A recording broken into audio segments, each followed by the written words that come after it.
ایک بادشاہ تھا، اس کو بہت گھمنڈ تھا اپنے اوپر، اپنی دولت پر بہت گھمنڈ کرتا تھا، بہت تکبر کرتا تھا کہ اس کے پاس بہت دولت ہے۔ لوگوں میں کہا کرتا تھا کہ میں بہت اپنی دولت کو بانٹتا ہوں، لوگوں میں خرچ کرتا ہوں، میرے دروازے پر فقیروں کی لائن لگی رہتی ہے، میرے دروازے پر فقراء غربا ہر وقت کھڑے رہتے ہیں۔ وہ دیتا تو تھا لیکن پھر توہین بھی کرتا تھا، لوگوں میں ظاہر بھی کیا کرتا تھا کہ میں نے فلاں کو اتنا دیا، فلاں کو اتنا دیا۔ ایک بار بہت سارے فقراء کی لائن اس کے دروازے پر لگی ہوئی تھی اور وہ اشرفیاں، ہیرے جواہرات، تمام مال ان فقراء میں، ان غربا میں بانٹ رہا تھا۔ تمام فقراء کی لائن لگی تھی، ایک فقیر دور بیٹھا تھا، سارے فقیر آتے تھے، اپنے پیالے کو بڑھاتے تھے، اشرفیاں لیتے تھے، چلے جاتے تھے۔ دور بیٹھا ایک بابا کونے میں اور اللہ اللہ کر رہا تھا، اللہ والا تھا۔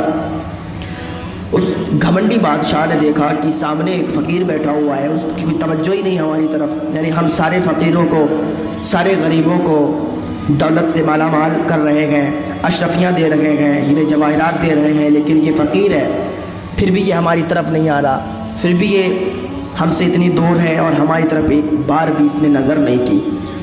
اس نے بلایا کہ بابا ادھر آؤ۔ کہ تم اتنی دور کیوں بیٹھے ہو؟ ادھر بیٹھو، ادھر اشرفیاں بٹ رہی ہیں، ادھر مال بٹ رہا ہے، ادھر لوگوں کو تقسیم کیا جا رہا ہے، لوگ مالا مال ہو کے جا رہے ہیں، تم اتنی دور بیٹھے ہوئے ہو، کیا بات ہے؟ کیا چاہیے تم کو؟ بتاؤ، تمہیں ملے گا، تمہیں دیا جائے گا۔ اس اللہ والے نے کہا چاہیے تو بہت کچھ ہے، چاہیے تو بہت کچھ ہے، لیکن تجھ سے نہیں چاہیے۔ کب پھر کس سے چاہیے؟ کب میرے رب سے مجھے چاہیے ہے اور میرا رب مجھے بہت دیتا ہے، تو اتنا نہیں دے سکتا۔ کہا اچھا ایسا کیا مانگنا چاہتے ہو کہ میں نہیں دے سکتا؟ فقیر نے کہا اچھا اگر دینا ہی چاہتا ہے تو ٹھیک ہے۔ سامنے والا پڑوس میں ایک فقیر کھڑا تھا، اس کا کٹورا لیا، اس کا پیالہ لیا، کہا دے دے، کیا دینا چاہتا ہے، بھر دے اس پیالے کو۔ بادشاہ نے جیسے اور فقیروں کو اشرفیاں دیتا تھا نا، جیسے اور فقیروں کو اشرفیاں دیتا تھا، ویسے ہی مٹھی میں اشرفیاں بنی اور اس کو دے دی۔ پھر مٹھی میں اشرفیاں بنی اور اس کے کٹورے میں، اس کے پیالے میں ڈالی۔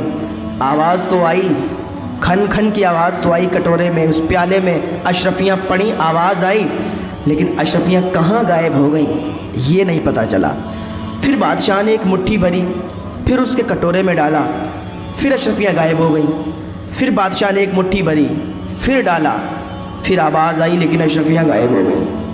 بادشاہ نے ساری اشرفیاں اس کے کٹورے میں ڈال دیں، اشرفیاں ساری کی ساری غائب ہو گئیں، پتہ نہیں چلا کہ اشرفیاں کہاں گئیں۔ بادشاہ نے کہا اچھا اندر سے اور اشرفیاں لائی جائیں۔ حکم دیا کہ اندر سے ہیرے جواہرات، اشرفیاں، سارے کا سارا مال لے آؤ، آج اس کے پیالے میں ڈال دیتے ہیں۔ اس نے بھی بات کی ہے کہ میں اس کو دے نہیں پاؤں گا۔ بادشاہ نے اندر سے ساری اشرفیاں، ہیرے جواہرات منگا لیے، اس کے کٹورے میں ڈال دیے۔ آواز تو آتی تھی لیکن کہاں جاتے تھے کچھ پتہ نہیں چلتا تھا۔ جب کٹورا خالی کا خالی دیکھا، اندر سے وزیر نے کہا اندر سارا کا سارا مال ختم ہو گیا ہے۔ جب بادشاہ نے یہ سنا کہ سارا کا سارا مال ختم ہو گیا، ادھر اس کا پیالہ بھی نہیں بھرا، بھرنے کی تو دور بات ہے، ایک اشرفی بھی اس کے پیالے میں نہیں دکھی۔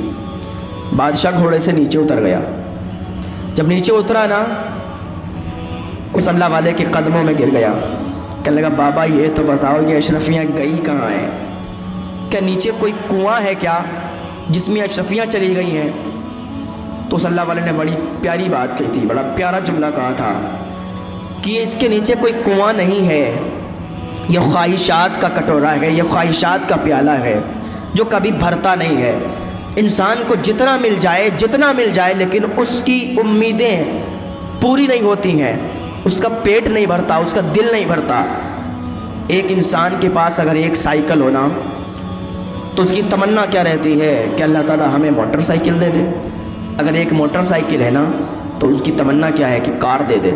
سائیکل والے کو اگر موٹر سائیکل مل جائے پھر اس کی تمنا رہتی ہے کہ اللہ تعالیٰ ہمیں کار دے دے۔ تو اس کی خواہشات بڑھتی جاتی ہے۔ اگر 1000 روپے ہیں تو 10,000 کی تمنا ہے، اگر لاکھ روپے ہیں تو 10 لاکھ کی تمنا ہے۔ جب 10 لاکھ مل جائے نا تو کروڑ کی تمنا ہوتی ہے کہ کاش